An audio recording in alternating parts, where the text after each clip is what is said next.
सात संगत जी प्यार से कहिए धन निरंकार जी। सात संगत जी निरंकारी दरबार मुक्ति का दरबार क्यों माना जाता है। सात संगत जी यहाँ पर आने वाले श्रद्धालु कहते हैं कि निरंकारी मिशन में जो इस ब्रह्म ज्ञान को प्राप्त करके इस निरंकार प्रभु का दीदार करते हुए सात संगत जी सेवा सुमिरन सत्संग में अपने जीवन के हर पल को लगाएगा, वो मुक्ति का अधिकारी बनेगा। ये बात कहाँ तक सत्य है, इसे जानने के लिए सात संगत जी हम इस वीडियो को अंत तक सुनने की कृपा करें। सात संगत जी कहते हैं कि संसार के समस्त सुख तो प्राप्त करेंगे ही जो इस निरंकार प्रभु परमात्मा से अपनी प्रीत जोड़ लेंगे, और सात संगत जी अंत सात संगत जी उन्हें इस निरंकार प्रभु परमात्मा में विलीन होने का अवसर भी प्राप्त होगा। ऐसा कैसे मुमकिन हो पाएगा, इस बात को जानने के लिए इस वीडियो में आपको बने रहना है, जिससे आप तक पूर्ण सच्चाई रखकर दास आपके आशीर्वादों का पात्र बन सके। आइए सुनते हैं दिव्य वाणी सतगुरु बाबा अवतार सिंह जी के, जो दिव्य दावे हजूर ने मुक्ति पाने के लिए किए हैं। तो श्रवण करें। कहा है, मैं कहता हूँ जीवन में ही मुक्ति का पद पाया है, जन्म मरण का झगड़ा सारा मैंने यही मिटाया है।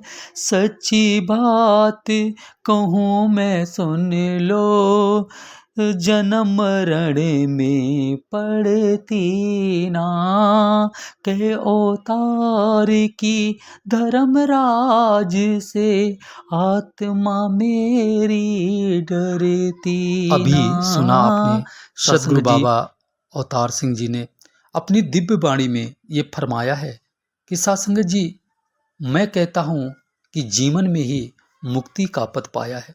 सात संगत जी जो भी इस प्रभु परमात्मा को, इस निराकार दातार को अंग संग देखकर इसकी हर पल भक्ति करेगा, वो मुक्ति का पात्र बनेगा ही बनेगा। और सात संगत जी उनके घर में जन्म लेने वाली जो संतानें हैं वो भी सात संगत जी मुक्ति के पात्र बनते चले जाएंगे। कारण क्या है सात संगत जी, वो आप अभी सुनने वाले हैं। इससे पहले दास बताना चाहेगा, इसी कारण सात संगत जी ये मुक्ति का दरबार कहा जाता है। सात संगत जी वो कैसे, आइए क्लियर दास करता है। सात संगत जी जो ब्रह्मज्ञानी माता पिता हैं, उनके घर में जो संतान जन्म लेगी वो सात संगत जी भाग्यों वाली होगी, किस्मत वाली ही होगी। तभी उन ब्रह्मज्ञानी संतों के घर में आकर सात संगत जी ये भक्ति का सौभाग्य प्राप्त कर पाएंगे।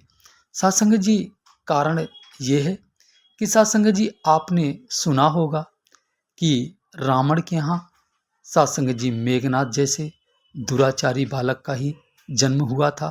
सात संगत जी इसी प्रकार सात संगत जी भगवान राम के यहाँ लोकुश जैसे पुत्र का आगमन हुआ था। सात संगत जी कारण क्या था कि सात संगत जी उनके घर में जैसा माहौल बना हुआ था वैसे ही संतानों ने जन्म लिया था। सात संगत जी बात करते हैं कि अगर कहने वाले कह सकते हैं कि हिरण्यकश्यप जैसे अत्याचारी राजा के यहाँ प्रहलाद जैसी संतानों ने कैसे जन्म लिया, तो आप सभी जानते हैं कि प्रहलाद जब जन्म ले रहे थे तभी सात संगत जी उनकी माँ को सात संगत जी ऐसे माहौल की प्राप्ति होती है जहाँ पर भक्ति भरा माहौल बना होता है। इसी कारण सात संगत जी प्रहलाद जैसे भक्त का जन्म हुआ था। सात संगत जी बात करेंगे निरंकारी मिशन में। सात संगत जी जब ब्रह्मज्ञानी संत का साथ संगत जी ब्रह्मज्ञानी माँ के गर्भ में आना होता है, तो साथ संगत जी उस परिवार का माहौल भक्ति भरा बना होता है। माँ भी ब्रह्मज्ञानी होती हैं, तो माँ भी सुमिरन इस निरंकार का कर रही होती हैं और सेवा और भक्ति जैसे माहौल में माँ अपने आप को ढाले हुए होती हैं। तो साथ संगत जी पुत्र को मात गर्भ में ही भक्ति की ऊर्जा प्राप्त हो रही होती है। जैसे कि आप जानते हैं कि महाभारत में अभिमन्यु को साथ संगत जी मात गर्भ में ही चक्रव्यूह तोड़ने और रचने की कला मिल जाती है। इसी प्रकार साथ संगत जी ब्रह्मज्ञानी परिवार में ब्रह्मज्ञानी संत का आगमन जब मात गर्भ में होता है, तो भक्ति करने की ऊर्जा मात गर्भ से ही प्राप्त हो जाती है। अब बात करते हैं, जब बालक धरा पे आता है, जैसे ही जन्म लेता है, तो साथ संगत जी भक्ति भरा माहौल तो बना ही होता है।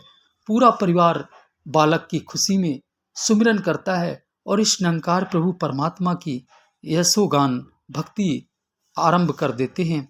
इससे भी उस बालक को ऊर्जा प्राप्त होती है। फिर साथ संगत जी बालक जैसे ही थोड़ा बड़ा होता है, तो साथ संगत जी सत्संग माँ ले जाकर साथ संगत जी बालक का नामकरण कराती हैं। जैसे ही बालक कंठ फूटता है, तो साथ संगत जी माँ बालक को सीख देती हैं कि आपने सबको धन निरंकार करना है और पहले सामने बैठे हुए व्यक्ति को आपने भोजन कराना है, इसके बाद स्वयं खाना है। साथ संगत जी ये सीख बालक ने माँ से, परिवार से ही प्राप्त करनी शुरू कर दी।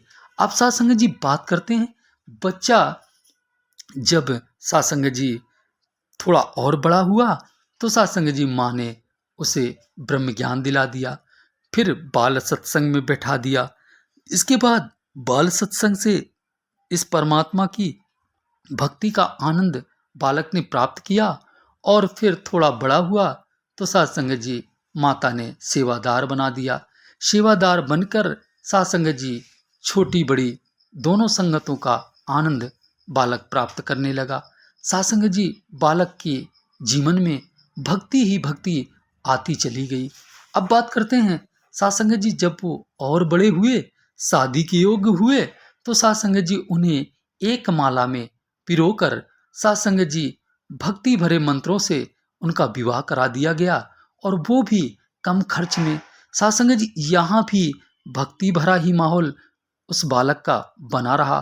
तो साथ संगत जी अब विचार करो, ऐसे संत को मुक्ति क्यों नहीं मिलेगी, जो साथ संगत जी हर पल इस प्रभु परमात्मा की भक्ति कर रहा है। अब बात करते हैं मुक्ति मिलेगी ही क्यों, ये दास क्लियर करने वाला है। साथ संगत जी ये जो आपने सुना होगा कि कलयुग केवल नाम आधारा, सुमिर सुमिर नर उतरे पारा।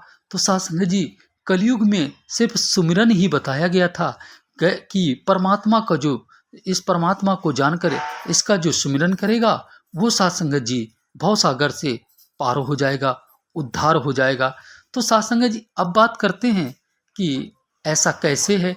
तो साथ संगत जी सीधी सी बात है कि साथ संगत जी आपने कई घटनाएं सुनी होंगी कि साथ संगत जी बहुत महात्मा इस बात के दावे करते हैं। आपने टीवी और मोबाइल के द्वारा ये सुन रखा होगा कि महात्मा कहते हैं कि जब दास मृत्यु के नज़दीक पहुंच गया था, दास के साथ ऐसी घटना घट रही थी और दास ने जैसे ही सुमिरन किया तो दास मौत में विजय पा गया। और साथ संगत जी आप संतों का संग फिर से दोबारा दास को मिला, भक्ति करने का मौका दास को फिर से मिला, वरना दास का तो आज अंतिम दिन ही होता। ये बात आपने कई बार सुनी होगी।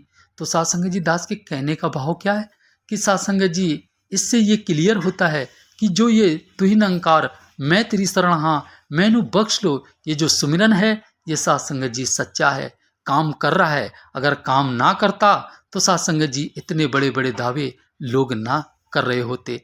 अब बात करते हैं साथ संगत जी कि अब इस सुमिरन को कैसे व्यक्ति अंत समय पर करके मुक्ति का पात्र बन पाएगा। तो तो साध संगत जी सीधी सी बात है साध संगत जी, जो आप जानते हैं कि जो ब्रह्मज्ञानी संत होते हैं वो हर पल इस निरंकार प्रभु परमात्मा को एहसास रखते हुए, इसको देखते हुए हर पल अपनी भक्ति कर रहे होते हैं और इस प्रभु का हर पल नाम जप रहे होते हैं।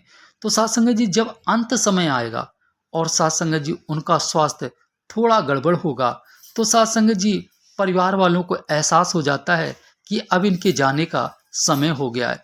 तो साध संगत जी उस पल क्या होगा, साध संगत जी परिवार के सभी सदस्य आकर बैठ जाते हैं और सुमिरन करने लगते हैं, सुमिरन की रट करने लगते हैं।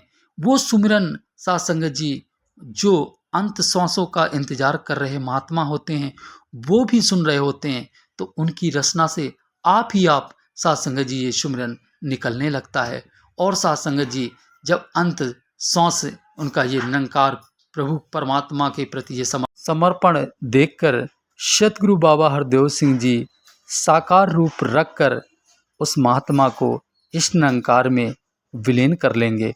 साध संगत जी यमराज की हिम्मत नहीं होगी कि साध संगत जी संत को हाथ लगा पाएं। यमदूत दूर खड़े होके तमाशा देखेंगे लेकिन संत को हाथ नहीं लगाएंगे। तो साध संगत जी इसी कारण निरंकारी मिशन साध संगत जी मुक्ति का दरबार कहलाता है। साध संगत जी अगर मुक्ति पानी है तो ये ब्रह्म ज्ञान लेना अति आवश्यक है। संसार के हर व्यक्ति को इस निरंकार को जानना बहुत ही आवश्यक है, वरना साध संगत जी जीवन व्यर्थ ही चला जाएगा। तो साध संगत जी दास और शब्दों का सहारा नहीं लेगा। अंत में आप सबके भले की कामना करते हुए कि सबका भला करो भगवान, सबका सब विधि हो कल्याण, प्यार से कहिए प्यारियों, धन्य निरंकार जी।